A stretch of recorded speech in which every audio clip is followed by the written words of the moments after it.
Hello po, kumusta po kayo? Andito na naman po ako upang magbigay ng dagdag kaalaman po sa inyo tungkol po sa usaping medical health. Ang tatalakayin natin ngayon sa video ito ay ito pong mga lumalabas na balita sa mainstream media, sa social media at sa hindi lang dito sa Pilipinas, no? Sa ibang bansa rin naiulat ito. Ito nga pong tungkol sa Nipah virus.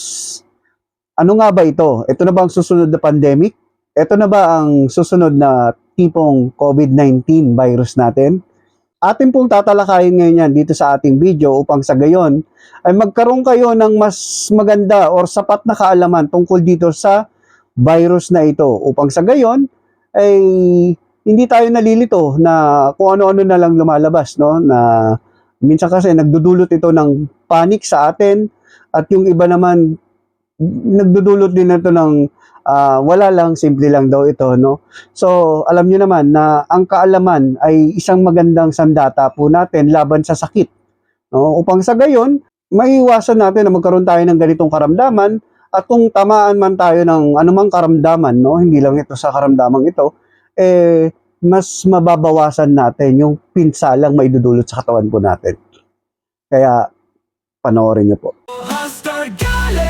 Pinoy Medical Science Channel sa YouTube, Facebook, TikTok din. Kaalamang tunay di lang meme. Master Galen, may utak, may puso, may layunin. So yan nga po, outbreak sa West Bengal, India tungkol sa Nipah virus. Ano nga ba itong Nipah virus na ito? Ang Nipah virus po ay isang zoonotic virus. Ibig sabihin, pag zoonotic virus, yung virus na yan ay from animal na matatransfer sa human, no? Maaring maka-infect sa human. So ito pong Nipah virus ay tinatawag na Paramyxoviridae na family ng virus, no? At isa po siyang RNA classification ng virus. Meron po kasi tayong tinatawag na classification na RNA virus at DNA virus. So mamaya balikan natin yung kahalagahan nito ng pagkakaiba ng RNA sa DNA virus. At paano ba nai-infect ang tao ng Nipah virus na ito?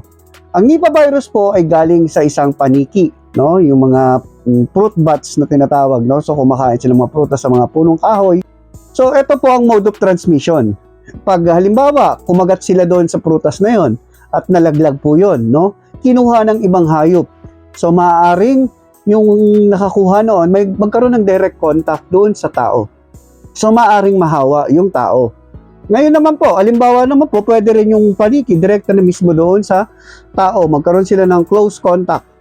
At ang tanong naman po dito, paano naman yung pag-transfer doon po sa tao, no? Halimbawa, kung paano mahahawa tayo sa isang tao na infected ng Nipah virus. So, direct contact po, usually po sa mga body fluid. Kagaya ng laway, dugo, no, yung suka. So, yun po, yung mga body fluids po natin. So, halimbawa po, no, paano ang mode of transmission nito? Kasi sa droplets, no, respiratory droplets po natin, maaaring mahawa din tayo. Halimbawa, bumahing, no, bumahing yung tao. No? Bumahing yung tao, hindi tinakpan yung yung bibig niya, nasalin po sa atin, no? Nagkaroon ng direct contact sa atin na pumasok sa mouth natin o kaya dito sa mga mata natin, so maaari din tayong ma-infect ng Nipah virus na yon. Halimbawa naman po yung kinainan natin, no? Kumakain, halimbawa ako po, infected po ako ng Nipah virus. So kumakain po ako, biglang inalok kita, gusto mo? Ginamit mo yung kutsara ko, sumubo ka din, yung laway ko na i-transfer sa'yo, so maaari ka rin mahawa.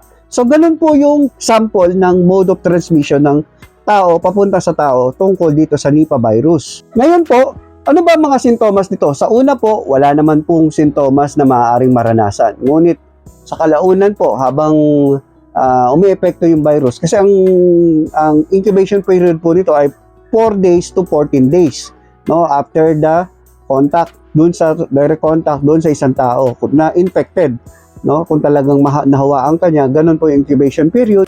Maaari kang makaramdam po dito ng lagnat, pananakit ng ulo, tapos pananakit ng katawan, tapos yung pagkahapo, no, yung parang pagod. Ngayon po, ang pinakamalala, yung severe talaga, maaaring pong mamaga o maapektuhan po kasi yung utak natin. Kaya maaaring mamaga at maaari din po tayo magkaroon ng maaari din po ito magkaroon ng epekto sa baga. So pag namaga po yung utak natin, kung ano-ano pong mga sintomas na maaaring kakitaan po sa isang pasyente na infected ng Nipah virus na tumama na sa kanyang utak, dahil mamamaga po din yung utak dito, no? Maaari nga po makomatose ang isang tao at maaari din po ito ikamatay. So yung ano naman po sa respiratory, maaaring magkaroon ng respiratory distress at maaaring magkaroon mauwi, no? Pag talagang pinabayaan, mauwi sa respiratory failure hanggang sa ikasawi din. So ganyan po kapital itong virus na to, na Nipah virus, no? So yung iba natatakot, sabi, nako, mas malala pala yan kaysa sa COVID-19. Opo, mas malala po talaga siya sa COVID-19. Pero ganito po kasi yun, ang COVID-19 po ay isang classification din ng RNA virus na tinatawag, no? Ano ba yung RNA virus na to at DNA virus na to? Yung RNA virus po, yun po yung may kakayahan o mas madali siyang mag-mutate, no? Hindi na po natin lalaliman yung usapan natin dito, yung mga RNA transcription. Wag na po tayong darating doon. Pang-estudyante na po yun, no? So, may kakayahan siyang mag-mutate. Unlike ng DNA virus, ito po stable to, no?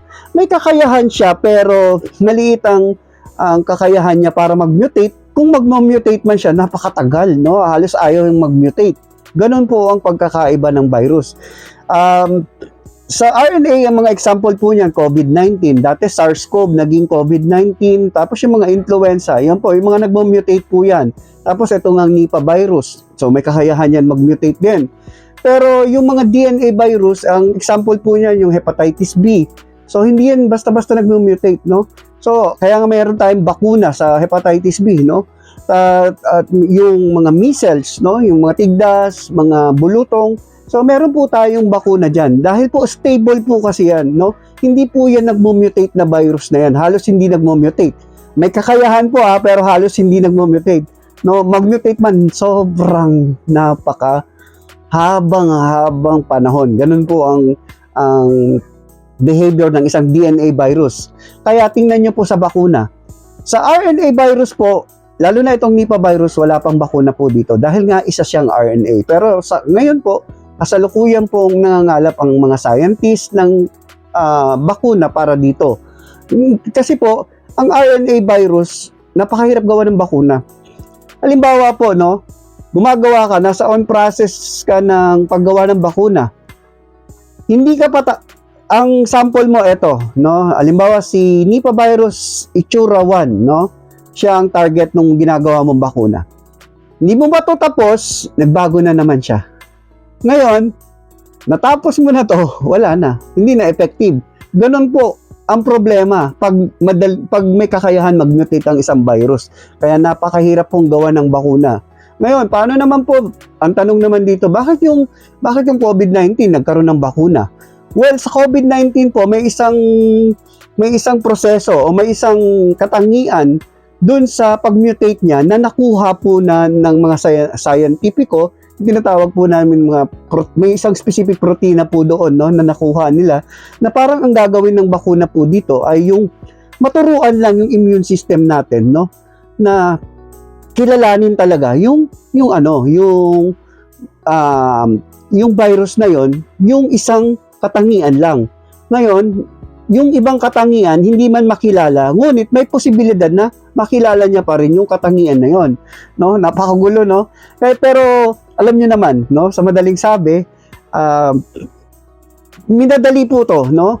Pero hindi man to natapos sa regular na trial ng pag-develop ng bakuna, ngunit pumasa ito, no, na talagang effective naman at yung kasiguruhan nito na ligtas itong bakuna na ito ay nandun naman, no?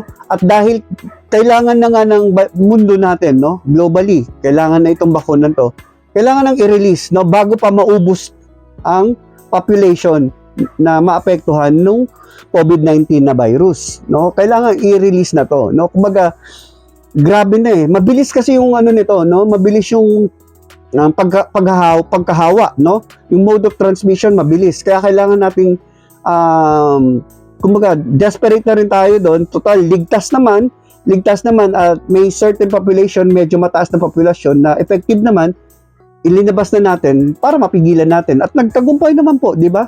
Halos natanggal natin, halos na-contain natin tong COVID-19 na to. Ngayon naman po, etong Nipah virus po, no? Mabagal ang transmission. Mabagal po ang transmission niya. No, mabagal po ang transmission, yung mode of transmission niya. Kaya mas madali siya mako-contain. Pero mo, ng body fluids, no? Doon mo siya mahawa. Unlike COVID-19, naging airborne 'yon. So sa hangin lang pwede mo na makuha. Ngayon, eto hindi tanong ng pamangkin, no? Tanong to ng isang pamangkin, no? At saka kaibigan ng pamangkin ko. So posible daw pala na halimbawa bumahing, no? Halimbawa ako yung infected ng Nipah virus, bumahing ako. So natalsikan to ng laway ko, 'di ba? Sabi ko sa laway pwede. Hinawak ko ngayon sa doorknob.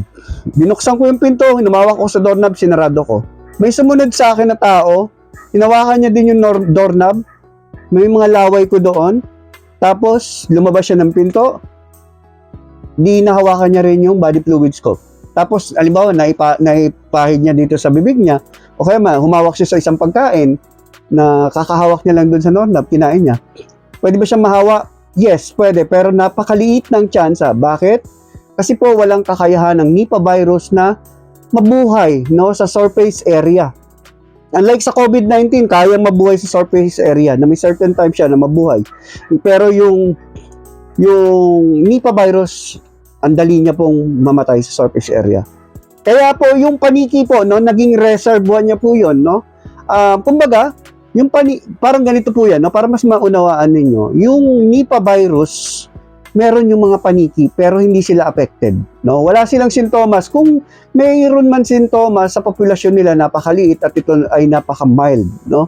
Kayang-kaya ng immune system nila, o kaya ganito naman po ang pangyayari, no. Sinabi ng Nipah virus, paniki, dito lang kami sa loob ng katawan mo, no? Huwag ka mag-alala. Dito lang kami para mabuhay kami at maghanap ng tamang target na titirahin namin. Dito lang kami sa loob ng katawan mo. Pangako, hindi namin ikaw gagalawin. Hindi namin sisirain yung katawan mo. Kasi kaya mo naman kami eh. So, kumbaga, may sundalo ka kasi sa katawan mo na kaya kami. Pero, bati-bati na lang tayo, ceasefire tayo. Huwag mo kaming atakihin, hindi ka rin namin aatakihin. So, nandun lang sila sa paniki, no? Eh ngayon, nakalabas sila. No? Nakuha ng hayop. Siyempre, lumabas sila. Ngayon, kaya pa nila mabuhay doon dahil galing pa lang sila doon sa paniki, no? Ngayon, pag lumabas sila doon, nakuha sila ng ibang hayop, doon na sila magtatagal, no? Yung hayop na yun, kumagat doon sa nalawayan ng paniki, tapos napasok din doon sa hayop, no? Ang mangyayari ngayon, infected na rin yung hayop. Pag nagkaroon ng direct contact yung hayop doon sa tao, doon na rin ang simula ng hawa-hawa. Ganun po ang nangyayari po doon. So, tandaan po, no? Kaya po hindi tayo dapat masyadong matakot, maalarma, no? Dahil wala pa naman na ipapabalita dito sa Pilipinas na kaso ng COVID-19 sa ngayon, no? Habang binablog ko to, wala pang naipapabalita ang DOH o naitatala sa kanilang datos na infected ng Nipah virus. Pero nangyari na po ito dati sa atin noong 2014 sa may Sultan Kudarat, pero na-contain po natin yun kasi napakadali naman talaga i-contain nun eh. Kasi nga, ang mode of transmission ay direct contact. Kung magkakaroon man po, alimbawa, dito sa isang bahay, no, infected ako. So, maaari ko mahawa yung mga kasalamuha ko dito sa bahay, no? Pero yung mga malalayo sa akin, hindi po ganun kadaling mahawa. Kasi hindi naman po to nagkatabi lang kayo sa isang sasakyan, mahahawa ka na. Nag-shake hands lang kayo, mahahawa ka na. Tinapik ka lang sa balikat, mahahawa ka na. Hindi po yung ganun. No, hindi po yung ganun. So, kailangan talaga ng direct contact doon sa mga body fluids na itala. Kaya minsan, nag-evolve lang sa maliit na lugar ang virus. No, kung sa ospital, kung sa bahay lang, kung sa isang community, sa isang barangay siguro, o kaya sa isang bayan, parang mga ganun lang, no? Isang rehiyon.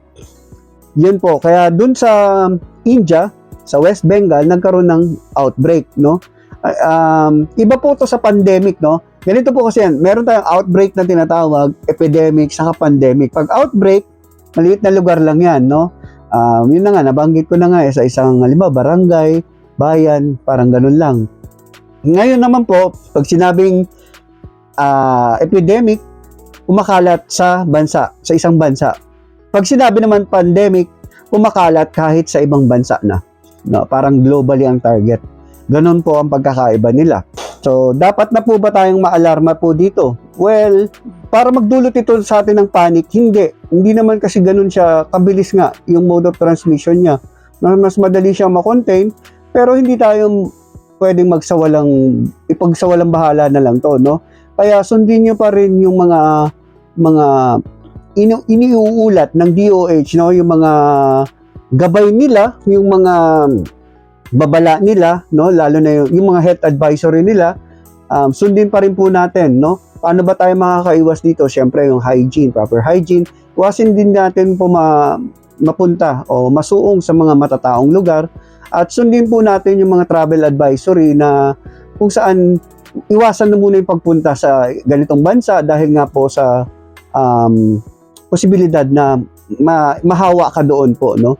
So dito po sa bansang natin, ano naman po tayo, alerto naman po tayo, no, sa mga paliparan po natin, sa mga pantalan, para talagang hindi makapasok to sa atin. Hindi lang naman Pilipinas ang gumagawa nito, halos ang ibang bansa, lalo na sa Asia, no, sa binabantayan po nila yung kaso ng ganyan para hindi nga po kumalat talaga.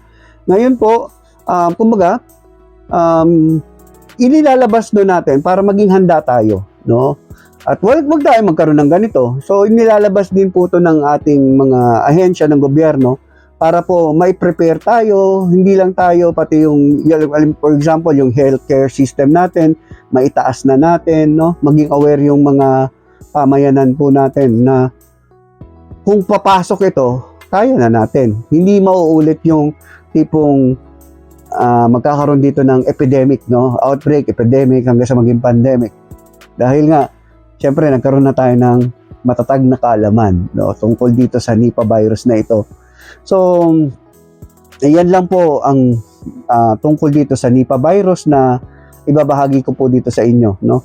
Ugaliin nyo pa rin sumangguni sa inyong mga doktor sa anumang karamdaman upang masuri kayo na mas maayos at ma-diagnose talaga kayo kung ano po talaga yan, upang sa gayon, mas magamot kayo ng tama, no, ma-manage kayo ng tama.